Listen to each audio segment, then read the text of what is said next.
میں نے کہا کل تک جتنے ترن تولے کوارٹر کے باہر رہتے تھے وہ DDT کی وجہ سے اندر چلے گئے۔ جی ہاں ایسا ہی ہوا ہوگا، کل مجھے پورے کوارٹر میں دوائی چھڑکنا پڑے گی۔ خیر آج تو یہاں سو جاؤ، لیکن آئندہ ایسی حرکت نہیں کرنا۔ تمہیں پتہ ہے کہ بچوں کو صبح اسکول بھی جانا ہوتا ہے۔ آدھی رات کے وقت نیند خراب کر دی۔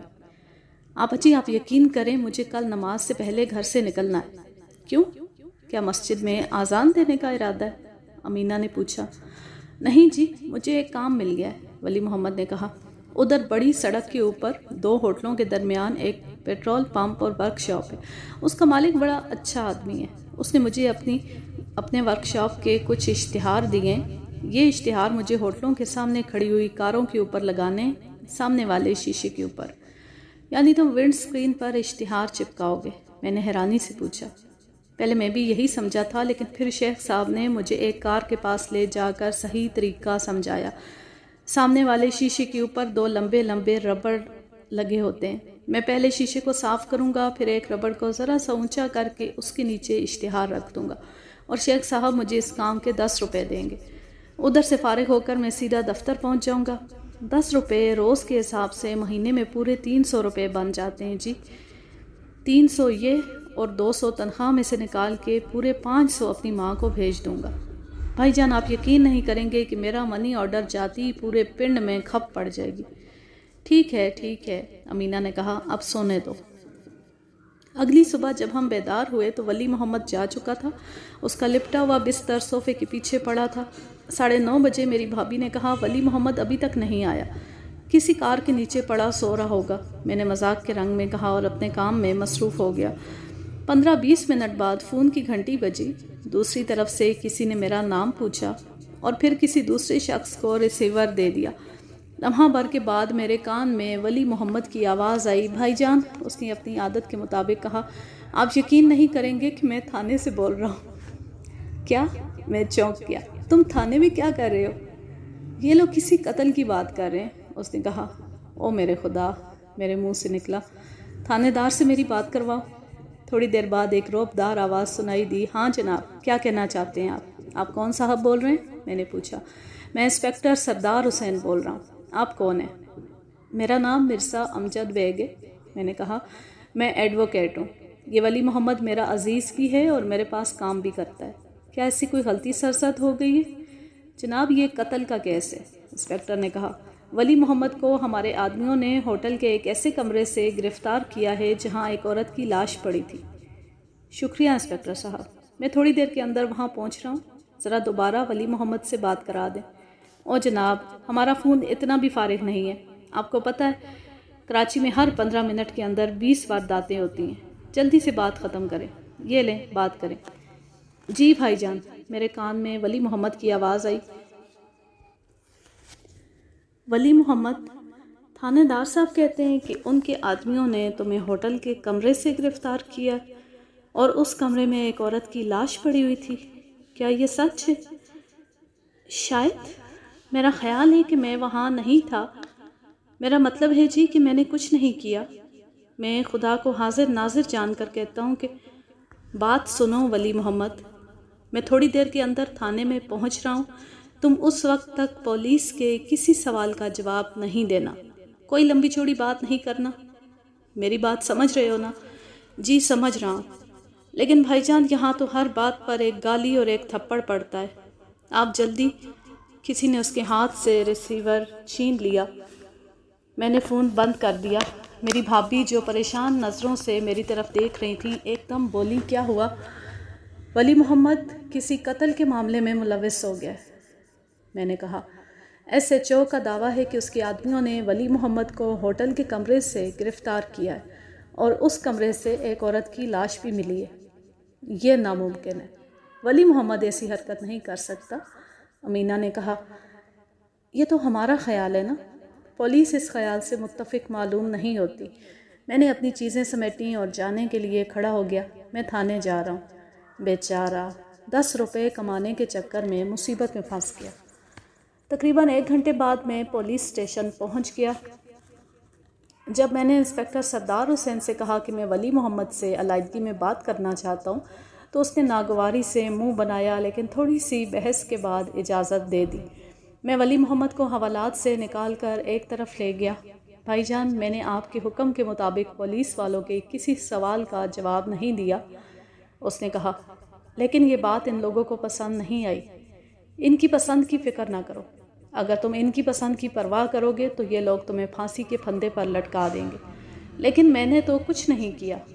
پہلے تو تم یہ بتاؤ کہ ہوا کیا تھا، ساری بات پورے اطمینان کے ساتھ بتاؤ۔ پولیس نے تمہیں کب، کہاں سے اور کس حالت میں گرفتار کیا؟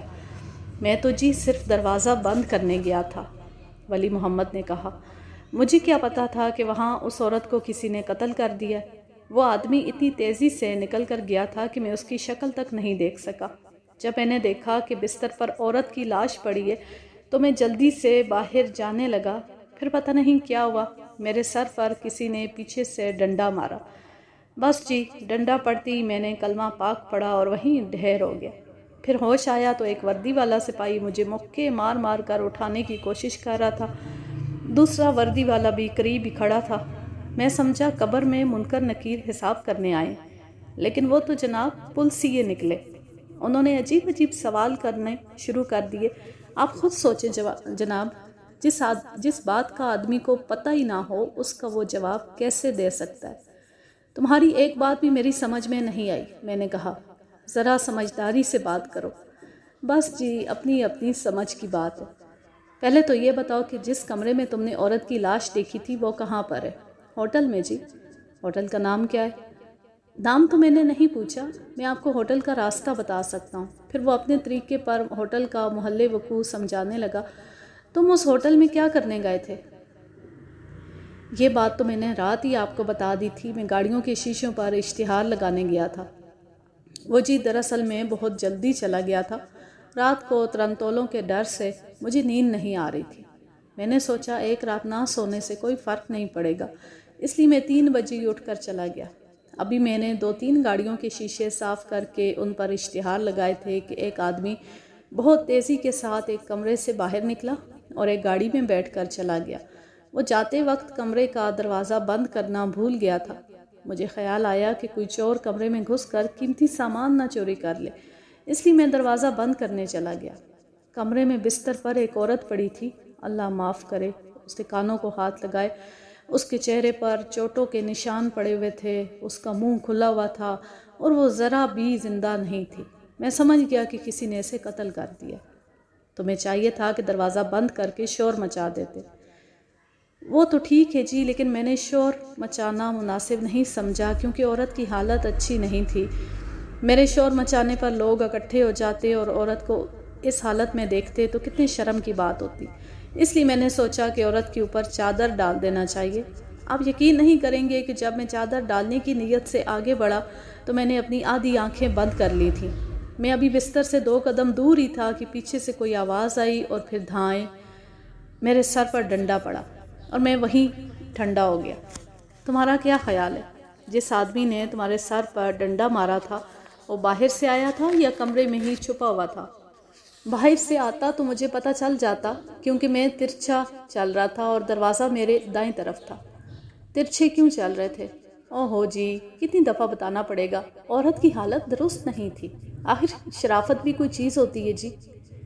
اس کا مطلب ہے کہ کمرے میں 2 آدمی تھے، میں نے کہا، ایک وہ جو نکل کر بھاگ گیا تھا اور دوسرا کمرے میں چھپا ہوا تھا۔ جب تم نے اس آدمی کو کمرے سے نکل کر جاتے دیکھا تھا تو اس وقت آس پاس کوئی اور بھی تھا یا تم اکیلے تھے؟ رات کے 3 بجے وہاں کون ہوگا جی؟ میں تو اس لیے جلدی چلا گیا تھا کہ مجھے نیند نہیں آ رہی تھی۔ آنکھیں بند کرتا تھا تو ترنتولے نظر آنے لگتے تھے۔ ولی محمد، جس آدمی کو تم نے ہوٹل کے کمرے سے نکل کر بھاگتے دیکھا تھا اس کا کچھ حلیہ بتا سکتے ہو؟ جناب، اس وقت ایک تو اندھیرا تھا، دوسرے وہ آدمی بہت جلدی میں معلوم ہوتا تھا۔ بس یوں سمجھ لیں کہ وہ درمیانہ سا آدمی تھا۔ ولی محمد کا مشاہدہ بہت کمزور تھا۔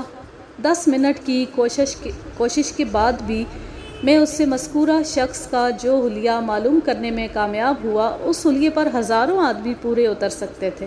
درمیانہ قد، درمیانہ جسم، سیاہ بال، جسم پر کوٹ پتلون، جو سوٹ بھی ہو سکتا تھا۔ اس کا رنگ گہرا تھا، جو سیاہ سبز یا بھورا ہو سکتا تھا۔ عمر 20 سال بھی ہو سکتی تھی اور 50 سال بھی۔ جس کار میں وہ بیٹھ کر گیا تھا اس کا رنگ کیا تھا؟ میں نے بڑے تجسس سے پوچھا۔ میں نے غور سے نہیں دیکھا، شاید مٹیالہ سا رنگ تھا، ولی محمد نے کہا، یا بادامی رنگ تھا۔ وہ کون سی کار تھی؟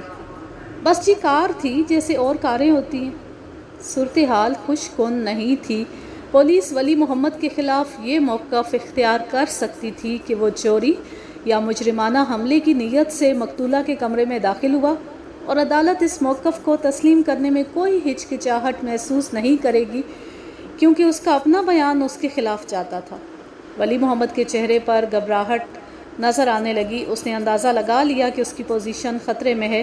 بھائی جان، میں نے جھوٹ بالکل نہیں بولا، اس نے کہا۔ آپ مجھے چھڑا لیں گے نا؟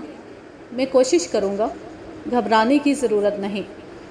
بھائی جان، کراچی میں میرا آپ کے سوا اور کوئی نہیں ہے۔ آپ کوشش کریں گے تو میں چھوٹ جاؤں گا۔ آپ کو میری باتوں پر یقین ہے نا؟ فکر نہیں کرو ولی محمد، ہم اپنی پوری کوشش کریں گے، میں نے اس کے کندھے پر ہاتھ رکھتے ہوئے کہا۔ مجھے اس کے بیان پر کوئی شبہ نہیں تھا۔ اس نے ذرا بھی غلط بیانی سے کام نہیں لیا تھا۔ میں اسے اچھی طرح جانتا تھا۔ وہ اتنا پیچیدہ قسم کا جھوٹ نہیں بول سکتا تھا، لیکن میرے یقین کرنے کی کوئی اہمیت نہیں تھی۔ او بھائی جان، ولی محمد نے کہا، ایک بات تو میں بھول ہی گیا تھا۔ میں جلدی سے اس کی طرف متوجہ ہو گیا۔ میں یہی سمجھا کہ اسے واردات کے بارے میں کوئی اہم بات یاد آ گئی ہے۔ آپ کسی کو بھیج کر میرے کوارٹر میں DDT کا چھڑکاؤ کروا دیں، وہ ترنتولے ابھی تک وہیں ہوں گے۔ اتنے میں ایک سپاہی ہمارے قریب آ کر بولا، سر، تھانے دار صاحب ناراض ہو رہے ہیں، اتنی لمبی بات چیت کی اجازت نہیں ہے۔ شکریہ، میں نے کہا، ہمارا کام ختم ہو گیا۔ سپاہی نے ولی محمد کو دوبارہ حوالات میں بند کر دیا۔ جس ہوٹل میں واردات ہوئی تھی وہ ایک کلب نما ہوٹل تھا۔ 2 منزلہ بلڈنگ، کمپاؤنڈ میں بہت سی کاریں کھڑی ہوئی تھیں۔ اس میں 15-20 کے لگ بھگ رہائشی کمرے تھے۔ کچھ کمروں کے دروازے لان میں اور سوئمنگ پول کی طرف کھلتے تھے۔ جس کمرے میں عورت قتل ہوئی تھی وہ ہوٹل کے زیریں منزل کے دائیں کونے پر واقع تھا۔ اسی کونے کے ساتھ کار پارکنگ کی جگہ بنی ہوئی تھی اور آس پاس کچھ پھولدار پودے بھی دیکھے جا سکتے تھے۔ کونے والے کمرے کے قریب ایک ڈھیلا ڈھالا سپاہی ڈیوٹی دے رہا تھا۔ میں نے ایک نیلے رنگ کی کار کے پیچھے اپنی کار کھڑی کی اور باہر نکل کر ہوٹل کے دفتر کی طرف جانے کا ارادہ کیا۔ میری نظر دفتر کی کھڑکی پر پڑی تو شیشے کے پیچھے ایک چہرہ باہر جھانکتا دکھائی دیا، لہٰذا میں دفتر کی طرف جانے کے بجائے سپاہی کی طرف مڑ گیا۔ میری چال میں خود اعتمادی اور رعب دیکھ کر سپاہی کچھ تذبذب کا شکار ہو گیا۔ وہ یہی سمجھا کہ میرا تعلق کرائم برانچ وغیرہ سے ہوگا۔ اس نے مجھے سیلیوٹ تو نہیں مارا، لیکن قدرے اٹینشن ہو کر سلام ضرور کیا۔ تم کب سے یہاں ڈیوٹی دے رہے ہو؟ میں نے سپاہی سے پوچھا اور جیب سے ڈائری نکال لی۔ میں 9 بجے سے یہاں ڈیوٹی دے رہا ہوں جناب۔ اس کا چہرہ ظاہر کرتا تھا کہ وہ میری حیثیت کے بارے میں مطمئن نہیں ہے۔ کیا نام ہے تمہارا؟ فٹ کانسٹیبل مسکین جناب۔ اس کا نام سن کر مجھے ہنسی آ گئی۔ میں نے کہا، اوئے یہ کیا؟ جی جناب، کیا مجھ سے کوئی غلطی ہو گئی ہے؟ تم نواب بھی ہو اور مسکین بھی؟ میں نے کہا، ایک نام رکھو، مسکین خان یا نواب دین۔ جناب، جب میں بیوی کے سامنے جاتا ہوں تو مسکین بن جاتا ہوں، اور جب کسی ملزم کو پکڑتا ہوں تو نواب دین بن جاتا ہوں۔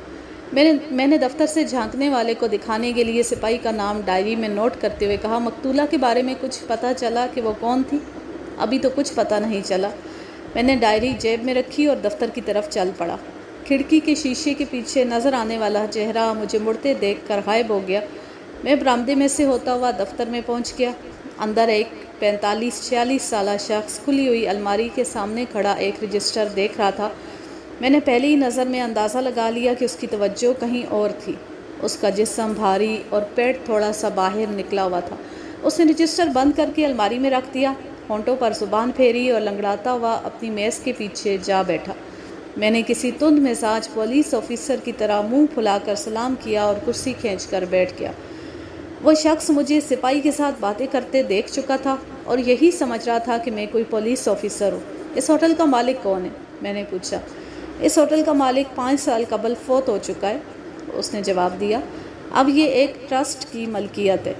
پھر وہ قدرے تامل کرتے بولا، میں یہ ساری باتیں ایس ایچ او صاحب کو بتا چکا ہوں۔ میں نے اس کی بات کو نظر انداز کرتے ہوئے کہا، آپ کی یہاں کیا پوزیشن ہے؟ میں مینیجر ہوں، شجاع الدین چنگیزی نام ہے۔ مہمانوں کا رجسٹر کہاں ہے؟ اس نے قدرے ناگواری کے ساتھ رجسٹر کھول کر میرے سامنے رکھ دیا۔ اس کا چہرہ ظاہر کر رہا تھا کہ اسے میرے بارے میں کچھ شک ہو چلا تھا۔ ایس ایچ او صاحب یہ رجسٹر دیکھ چکے ہیں۔ اس رجسٹر کے مطابق مقتولہ کا نام نرگس منہاس تھا۔ اس کا نام سب سے آخر میں لکھا تھا۔ دستخط کا خانہ خالی تھا، البتہ پتے کے خانے میں دھوراجی کے علاقے کا پتہ درج تھا۔ یہاں کسی کے دستخط نہیں، میں نے کہا، اور اپنی ڈائری میں مقتولہ کا نام اور پتہ نوٹ کر لیا۔ میرا خیال ہے کہ کلرک بھول گیا ہوگا۔ کیا آپ اکیلی عورتوں کو بھی کمرہ کرائے پر دے دیتے ہیں؟ قانون میں اس کی کوئی ممانعت نہیں ہے، اس نے جواب دیا۔ اس کا لہجہ کچھ سخت ہو گیا تھا۔ لیکن یہ خاتون، یہ نرگس منہاس تو کراچی کی رہنے والی تھی، اسے ہوٹل میں ٹھہرنے کی کیا ضرورت پیش آ گئی؟ ہم لوگوں کے ذاتی معاملات نہیں کریدتے۔ جو شخص کمرہ کرائے پر لینا چاہے ہم اسے کمرہ دے دیتے ہیں۔ اس نے گلا صاف کرتے ہوئے کہا، آپ نے ابھی تک اپنا تعارف نہیں کرایا۔ مرزا امجد بیگ، ایڈوکیٹ۔ میں نے مسافے کے لیے ہاتھ بڑھاتے ہوئے کہا، میرا دفتر سٹی کورٹ کے باہر ہے۔ اس نے میرے بڑے ہوئے ہاتھ کو نظر انداز کر دیا اور اپنی موٹی انگلی سے دروازے کی طرف اشارہ کر کے بولا، آپ یہاں سے تشریف لے جائیے۔ جعلی پولیس افسر بن کر معلومات حاصل کرنے کی کوشش کر رہے تھے۔ اس نے رجسٹر بند کر کے ایک طرف رکھ دیا اور غصے سے کھڑا ہو گیا۔ میں آپ کی کوئی بات نہیں سننا چاہتا۔ آپ کو غلط فہمی ہوئی ہے چنگیزی صاحب، میں نے اپنے آپ کو پولیس افسر ظاہر نہیں کیا، اور آپ کا رویہ کاروباری اصولوں کے سراسر منافی ہے۔ مشورے کا شکریہ، میں آپ سے زیادہ کاروباری اصول جانتا ہوں۔ آپ کی خوش اخلاقی سے ہوٹل کی نیک نامی ہوگی، میں نے کہا۔ کم از کم اس وقت آپ کو محتاط رویہ اختیار کرنا چاہیے۔ آپ کو یہ نہیں بھولنا چاہیے کہ اس ہوٹل میں ایک قتل ہو چکا ہے۔ جو کچھ کمروں کے اندر ہوتا ہے ہم اس کے ذمہ دار نہیں ہیں۔ آپ فوراً باہر نکل جائیں، ورنہ میں پولیس کو فون کر دوں گا۔ میں مسکراتا ہوا اس کے دفتر سے نکل گیا۔ جب میں دفتر پہنچا تو میری سیکریٹری نے پوچھا، آپ علی محمد کو ساتھ نہیں لائے؟ وہ تو زیر حراست ہے، میں نے جواب دیا۔ میرے ساتھ کیسے آ سکتا تھا؟ آپ نے اس کی ضمانت نہیں کروائی؟ قتل کے ملزم کی ضمانت عدالت میں ہوتی ہے اور عموماً مشکل ہی سے ہوتی ہے۔ میں کل اس کی ضمانت کرانے کی کوشش کروں گا۔ معاملہ کیا ہے؟ وہ لاش کس عورت کی تھی؟ میں نے ساری تفصیل بتا دی۔ پھر کہا، اس احمق کو رات کے 3:30 بجے ہوٹل کے کمرے میں نہیں گھسنا چاہیے تھا۔ کیا پولیس اسے واقعی قاتل سمجھ رہی ہے؟ ظاہر ہے، اگر قاتل نہ سمجھتی تو گرفتار کیوں کرتی؟ میرا خیال ہے کہ پولیس والے اس واردات کو چوری یا مجرمانہ حملے کا رنگ دینے کی کوشش کریں گے۔ مقتولہ کے بارے میں کچھ پتہ چلا کہ وہ کون تھی اور ہوٹل میں کیوں ٹھہری ہوئی تھی؟ مجھے اس کا نام اور پتہ معلوم ہو گیا ہے۔ میں سوچ رہا ہوں کہ اس کے پتے پر جا کر معلوم کرنے کی کوشش کروں۔ اس کے گھر سے کیا معلوم ہوگا؟ صبیہ نے کہا۔ بہت کچھ معلوم ہو سکتا ہے۔ سب سے پہلی بات میں یہ جاننا چاہتا ہوں کہ مقتولہ نرگس کو اپنا گھر چھوڑ کر ہوٹل میں رات گزارنے کی ضرورت کیوں پیش آئی؟ ہو سکتا ہے کہ اس کا اپنے شوہر سے جھگڑا ہو گیا ہو، اس قسم کی کوئی اور بات ہو، خاندانی دشمنی کا معاملہ بھی ہو سکتا ہے۔ پولیس آپ سے پہلے وہاں پہنچ چکی ہوگی۔ مجھے امید نہیں ہے۔ پولیس والوں کو بذام خود ایک قاتل مل چکا ہے، اس لیے وہ زیادہ بھاگ دوڑ نہیں کریں گے۔ میں بھی آپ کے ساتھ چلتی ہوں، میری سیکریٹری نے کہا۔ ہم کار میں بیٹھ کر پون گھنٹے کے اندر دھوراجی پہنچ گئے۔ پتہ ایک چھوٹے سے فلیٹ کا تھا۔ وہاں کوئی میمن فیملی رہتی تھی۔ وہ 6 ماہ پہلے وہاں آئے تھے اور نرگس منہاس کے بارے میں کچھ نہیں جانتے تھے۔ ہم واپس جانے کا ارادہ کر رہے تھے کہ ساتھ والے فلیٹ سے ایک 40-42 سالہ شخص باہر آیا۔ وہ بنیان اور دھوتی میں ملبوس تھا۔ آپ لوگ کس کو تلاش کر رہے ہیں؟ اس نے پوچھا۔ ہم نرگس منہاس کا گھر تلاش کر رہے ہیں۔ دھوتی پوش نے مشکوک نظروں سے ہمارا جائزہ لیا، پھر بولا، یہ وہی نرگس منہاس تو نہیں جو پہلے نرگس حبیب ہوا کرتی تھی؟ یہ بات ہمیں معلوم نہیں ہے۔ آپ کس سلسلے میں اس سے ملنا چاہتے ہیں؟ کیا آپ کی اس کے ساتھ رشتہ داری ہے؟ ہم نرگس سے نہیں، اس کے کسی رشتہ دار سے ملنا چاہتے ہیں۔ نرگس کا انتقال ہو گیا ہے۔ کیا؟ نہیں، شاید آپ کو غلط فہمی ہوئی ہے، یہاں جو نرگس رہتی تھی اس کی عمر 35-36 برس کے لگ بھگ تھی اور صحت بالکل ٹھیک ٹھاک تھی۔ اسے آج صبح کسی نے قتل کر دیا ہے۔ اوہ ہو، ایک دن یہی ہونا تھا۔ آپ اندر آ جائیں۔ وہ ہمیں ایک سستے فرنیچر سے آراستہ ڈرائنگ روم میں لے گیا۔ اس کا نام رجب علی تھا اور وہ ایک اسٹیٹ ایجنسی چلاتا تھا۔ میں نے اسے قتل کی تفصیل بتائی اور نرگس منہاس کے بارے میں مزید جاننے کی خواہش ظاہر کی۔ اللہ معاف کرے، وہ کانوں کو ہاتھ لگاتے ہوئے بولا، مرنے کے بعد کسی کی برائی نہیں کرنی چاہیے، لیکن چونکہ آپ کا عزیز بے گناہ قتل کے الزام میں گرفتار ہو گیا ہے، اس لیے میں آپ کو نرگس کا تھوڑا سا بیک گراؤنڈ بتا دیتا ہوں۔ یہ عورت 5-6 مہینے اسی فلیٹ میں رہی تھی اور میں نے ہی اسے فلیٹ لے کر دیا تھا، لیکن جب مجھے پتہ چلا کہ اس کا چال چلن اچھا نہیں تو میں نے اسے نکال دیا۔ اس کے پاس آوارہ قسم کے لوگ آتے تھے اور ساری رات ٹھہرتے تھے۔ ہم نے کئی دفعہ اس کے فلیٹ سے شراب کی خالی بوتلیں باہر پھینکی جانی دیکھی تھی۔ 1 سال قبل اسے فراڈ کے جرم میں 3 ماہ کی سزائے قید بھی ہو گئی تھی۔ کیا اس کا کوئی رشتہ دار نہیں ہے؟ میں نے پوچھا۔ میں نے سنا ہے کہ اس کا شوہر اور 3 بچے گولی مار میں رہتے ہیں۔ شوہر زیادہ پڑھا لکھا نہیں ہے اور کسی فیکٹری میں فٹر ہے۔ پڑھی لکھی تو نرگس بھی نہیں تھی، 7-8 جماعتیں پڑھی ہوئی تھی، لیکن بہت ہوشیار عورت تھی۔ ہوشیار تو نہیں کہنا چاہیے، صبیہ نے کہا۔ ہوشیار عورت تو وہ ہوتی ہے جو عزت و آبرو کے ساتھ اپنے گھر میں رہے۔ آپ نے بالکل ٹھیک کہا ہے، رجب علی نے اتفاق کیا۔ ہوشیار عورت وہی ہوتی ہے جو اپنی اور اپنے گھر کی عزت قائم رکھے۔ نرگس دراصل مجرمانہ ذہن کی مالک تھی، وہ راتوں رات دولت مند بننا چاہتی تھی۔ مجھے یہ پتہ نہیں کہ اس نے اپنے شوہر سے طلاق لے لی تھی یا ویسے ہی اس سے علیحدہ رہ رہی تھی۔ اس کی شکل و صورت کیسی تھی؟ صبیہ نے پوچھا۔ شکل و صورت کے بارے میں کچھ مت پوچھیں جی، انتہائی حسین اور پرکشش عورت تھی، لیکن کردار اتنا ہی بھیانک تھا۔ یہ اس کا حسن ہی تھا جس کی وجہ سے لوگ اس کے دام میں پھنس جاتے تھے۔ اسے اپنی خوبصورتی پر بڑا گھمنڈ تھا، اپنی عمر سے 10 سال چھوٹی لگتی تھی۔ کیا آپ نے کبھی شجاع الدین چنگیزی کا نام سنا ہے؟ میں نے پوچھا۔ وہ بھویں سکیڑ کر سوچنے لگا، پھر بولا، میں یقین سے نہیں کہہ سکتا۔ جب نرگس اس فلیٹ سے اپنا سامان لینے آئی تھی تو اس کے ساتھ ایک ادھیڑ عمر کا شخص بھی تھا جسے اس نے غالباً چنگیزی صاحب کہہ کر مخاطب کیا تھا، لیکن میں یقین کے ساتھ کچھ نہیں کہہ سکتا۔ کیا آپ کو اس شخص کا حلیہ یاد ہے؟ حلیہ بتانا بہت مشکل ہے۔ اس کی عمر میرے جتنی تھی، جسم بھاری تھا اور ذرا سا لنگڑا کر چلتا تھا۔ بس بات بن گئی، یہی شخص شجاع الدین چنگیزی ہے۔ میں تھوڑی دیر پہلے اس سے مل کر آ رہا ہوں۔ یہ کلب ہوٹل میں مینیجر ہے۔ اچھا رجب علی صاحب، بہت بہت شکریہ۔ ہم جانے کے لیے کھڑے ہو گئے۔ اوہ ہاں، یاد آیا، کیا آپ کو نرگس کے شوہر کا نام معلوم ہے؟ اس کا نام حبیب احمد ہے، گولی مار نمبر 1 میں براس گلی میں رہتا ہے۔ میں نے یہ معلومات اپنی ڈائری میں نوٹ کر لیں۔ امجد صاحب، میں یہ سب کچھ اس لیے بتا رہا ہوں کہ آپ کا عزیز قتل کے الزام میں پھنس گیا ہے، ورنہ میں ایک لفظ بھی منہ سے نہ نکالتا۔ لیکن ایک بات ذہن میں رکھیں، میں کہیں گواہی دینے نہیں جاؤں گا، اس لیے کسی قانونی کارروائی میں میرا ذکر نہ آئے۔ میں نے اس سے وعدہ کیا کہ اس کا نام نہیں آئے گا اور وہاں سے رخصت ہو گیا۔ آج کے لیے بس اتنا ہی۔ اب میں لیتی ہوں آپ سے اجازت۔ جہاں رہیں خوش رہیں، شاد و آباد رہیں، ہنستے مسکراتے رہیں۔ اللہ حافظ، اللہ نگہبان۔